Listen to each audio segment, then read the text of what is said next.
James stood by the window, gazing at the winter landscape outside. Snow fell steadily and slowly, covering the ground with a white blanket. The house was quiet. Only the ticking of the clock on the wall marked the passing seconds. He never thought he would find himself in such a position. It all began so ordinarily, with just an offer to help Emily with some old family chest.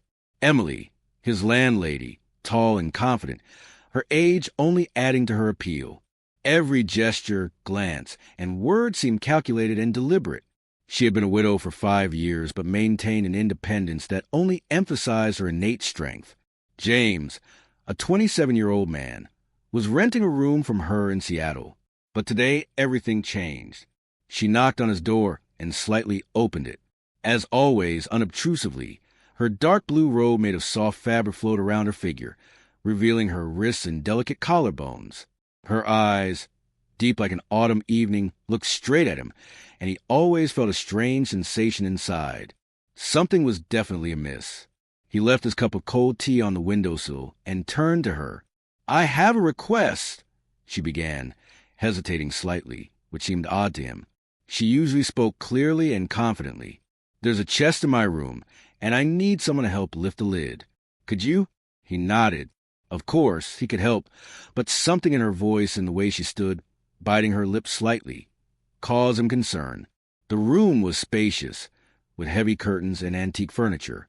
Every detail revealed the landlady's refined taste. By the window stood the very chest, large, dark, with metal rivets. It looked unwieldy. "Here it is," Emily said. "I tried to open it, but—" She turned and met his gaze for a moment. Unsuccessfully, James squatted down, inspecting the chest. It was heavy, but nothing too complicated. He even thought that she could manage it on her own if she wanted to. He placed his hand on the lid and pressed down slightly. I can try to open it, but I need a lever," he said, rising and looking around for an appropriate tool. "Wait!" She stopped him, stepping closer. "Let's try together." She crouched next to him, their shoulders touching. Her breath, slightly quickened, warmed his cheek. James felt a strange excitement wash over him, almost instinctively. He tightened his fingers around the edge of the chest, feeling his focus shift to her closeness. "On 3, she said, looking directly at him. Her voice suddenly sounded softer than usual. 1, 2, 3. They pulled upward simultaneously, and the chest surprisingly yielded easily. The lid snapped open, revealing old books, fabric scrolls, and some letters in shiny envelopes. But James didn't even look inside. His gaze was fixed on Emily. She looked at him with a barely perceptible smile, and there was something more in that look. "Thank you," she whispered. Her hand lingered on his wrist a moment longer than necessary. Silence hung in the room, and the air felt thick and heavy.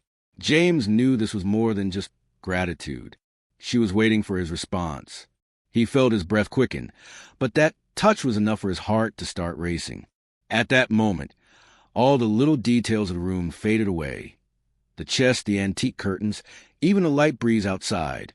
Only she remained, Emily, her closeness, and the way her eyes skimmed across his face, as if studying something. But the words caught somewhere in his throat. Her fingers, cold from the metal of the chest, suddenly tightened around his hand, and he felt a light tremor run through his body. "James!" She began softly but faltered. Her voice, usually confident, now sounded different. A barely perceptible note of uncertainty slipped through, as if she herself wasn't sure whether to continue. He looked at her intently. Emily rarely allowed herself to be vulnerable, and this moment was unique. Yet it felt imbued with a strange magic. She gently pulled away, lowering her gaze to the chest. Her lips, soft with barely noticeable lipstick, quivered as if she were trying to find the right words. "It's strange, isn't it?" she said, a weak smile playing on her lips as she released his hand. But for some reason, she fell silent again, her gaze darting toward the window. James felt the silence thickening between them. It wasn't awkward, but it created warmth. He suddenly realized he wanted her to continue. He waited for something, perhaps even for permission to cross that boundary they both feared to step over. Unexpectedly, he said, If it's not a mistake, I don't know how to prevent it. His voice sounded firmer than he expected. He noticed how she slowly lifted her gaze, and something like gratitude flashed in her eyes. She turned to him. James saw how the soft light from the window illuminated her face, highlighting every line, every curve. In that silence, he sensed the tension in the room becoming almost palpable. It seemed to twist into a tight knot between them, one that could be unraveled with just one movement. "You are amazing, James," she said, a slight smile forming. Her voice had become steady again, but there was a warm note in it he hadn't heard before. "I was used to loneliness, to this house being just me, my thoughts, my books, but you seem to have brought it to life." He involuntarily chuckled, nervously rubbing the back of his neck. "Yeah, what have I done? I'm just renting a room. Sometimes you don't have to do anything." "Not at all," she interrupted, shaking her head. Her fingers brushed against his hand again, as if she couldn't help it, just to be close. "You've always been so attentive, unobtrusive. I appreciate that. But today I suddenly thought—" She paused, inhaling deeply. "Maybe we should talk for real." Her words sounded like an invitation, even though she had expressed them almost casually. But James knew this moment was far from ordinary. There was a hidden request in her words, something greater than he was prepared to hear. His body tensed as if preparing for a leap, but he remained still. "What about?" he asked quietly. "About us," she replied, and the room filled with that simple word, echoing in both of their souls. "I sometimes become too attentive," she added, smiling slightly. "I didn't want this." But James felt his heart skip a beat. He stepped closer but hesitated, unsure how to continue. "I don't know what to say," he admitted, feeling the excitement building. He wanted to be honest, but the words felt too dangerous. "You don't have to say anything," she whispered, looking up at him. Now her eyes looked right into his, and there was something more in that gaze than mere interest. It was an invitation to take a step beyond the line they both feared to think about. She slowly stood up from the edge of the bed, taking a step toward him, making him freeze. Her face was so close that he could catch the scent of her perfume, sweet and delicate. "Are you afraid?" she asked, her voice barely audible, but there was a sense of confidence in it. He didn't answer. His gaze wandered over her face, lingering on her lips. And at that moment, he realized there was no going back. She was too close, too real. Emily slowly rose on her toes, her lips momentarily brushing against his. It was a light, almost imperceptible kiss, but it struck him like lightning. His chest filled with warmth, and his breathing quickened.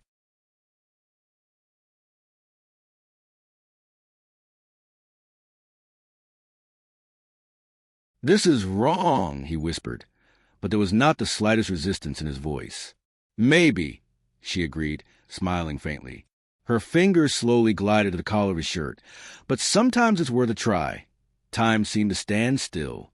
James felt his breathing becoming more erratic, and his pulse was racing wildly. He tried to focus, to find a foothold in that moment, but every time he looked into Emily's eyes, his thoughts became frighteningly foggy. Her lips, warm and inviting, pressed against his skin as if leaving a mark that couldn't be erased. "James," she whispered, looking directly into his eyes. Her voice was quiet, but carried more confidence than one would expect. "You feel this too, this tension?" He wanted to respond, but the words caught somewhere in his throat again. All he could do was nod. Her gaze darkened, something flickering in it that he couldn't immediately recognize. Her fingers cautiously glided over his shirt, playing with the top button, but she wasn't in a hurry. It was more a test, as if she awaited his agreement before continuing. "I don't know," he finally spoke, his voice sounding hoarse. "This is so unexpected." She smiled, softly but almost tinged with sadness. Her fingers lingered on his chest, feeling his heart beating beneath the fabric. "Honesty is necessary," she said quietly. "It's just all too fast. I want us both to understand what we want, not because of our emotions, not because of a momentary impulse." She stepped closer, placing her palm on his chest. Her gaze was gentle yet resolute. "This doesn't mean I don't want it," she added. "I just want it to be right." Her words echoed in his mind, and he found strange comfort in them. She wasn't rejecting him. She wasn't trying to run away. She wanted time, wanted them both to figure themselves out, and that was reassuring. "Okay," he said softly, lowering his gaze. "I understand." She smiled warmly, appreciatively, and squeezed his hand slightly. "Thank you. Amazing man, James. You bring this house to life." He wanted to respond, but just then her phone rang, breaking the silence. She startled slightly, as though pulled from a dream, and hastily retrieved her phone from the pocket of her robe. James noticed how her expression changed. She became confident and composed again. "Sorry," she mumbled. "I need to take this." He nodded, stepping back, giving her space. She walked into another room, leaving him standing amidst the emptiness. James ran his hand through his hair, trying to pull himself together. Everything that had just happened felt both real and unreal, like a dream that was just starting to be realized. He glanced around the room, and his gaze fixed on the open chest. Old books and letters lay in disarray. James approached it to close the lid, but one of the books caught his attention. It looked as if it had been read often. Worn cover, pages with dog-eared corners. He reached out and cautiously picked it up, opening the book. He noticed something handwritten on one of the pages. A different, neat handwriting filled the margins, as if someone had been trying to capture their thoughts. James furrowed his brow, reading, "Sometimes life presents unexpected turns. The main thing is not to miss your chance, even if it seems wrong." He froze. These words, like a message from another time, resonated in his soul. He felt they were speaking not only of the book itself, but also of what had just happened. After a few minutes, Emily returned, her gaze focused. She saw that he was holding the book, and a small smile appeared on her lips. "This is my mother's journal," she said quietly. "I haven't opened it in a long time." James looked at her and, almost without thinking, asked, "Would you let such a chance slip away?" Her eyes sparkled, and she didn't immediately reply, but her gaze revealed a secret, as if she knew the answer to his question yet hesitated to voice it. She carefully took the book from his hands. Her fingers barely brushed against his palm. That touch once more stirred the tension that had lingered since the moment they entered this room. "Let it slip away," she repeated, looking at the pages of the journal. Her voice sounded thoughtful, as if she weren't speaking to him but to herself. "Once, maybe, and now I'm not so sure," she said, closing the book and carefully placing it back into the chest. James still stood nearby, unable to take his eyes off her. Though they had hardly moved physically, his attention was completely focused on her. "You do understand how hard this is for me?" she suddenly said, looking into his eyes. Her voice trembled, but there was still strength in it. "I've lived in this house alone for so many years. I've gotten used to being by myself, and now it's as if you disrupted my peace." But his words meant more than just an acknowledgement. They weren't only about her, but also about him, about how he had suddenly become a part of her life, even though neither of them had planned it. "I didn't mean to," he replied quietly, but she shook her head, interrupting him. "I know, and that's the scariest part. You didn't do anything intentionally, but you're still here, and I feel that maybe it's not a coincidence." She stepped closer again, right to that precarious distance that was dangerous for both of them. Her eyes wandered over his face, as if she were trying to memorize every detail.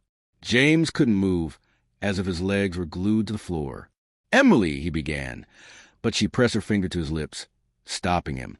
"No need to speak," she said, her hand sliding from his lips to his cheek. He felt the growing tension in his body. She was too close, and her touch felt far too real. James understood this wasn't a dream, nor a fantasy. This was a moment where they both stepped over the line, if only in silence. He couldn't resist any longer.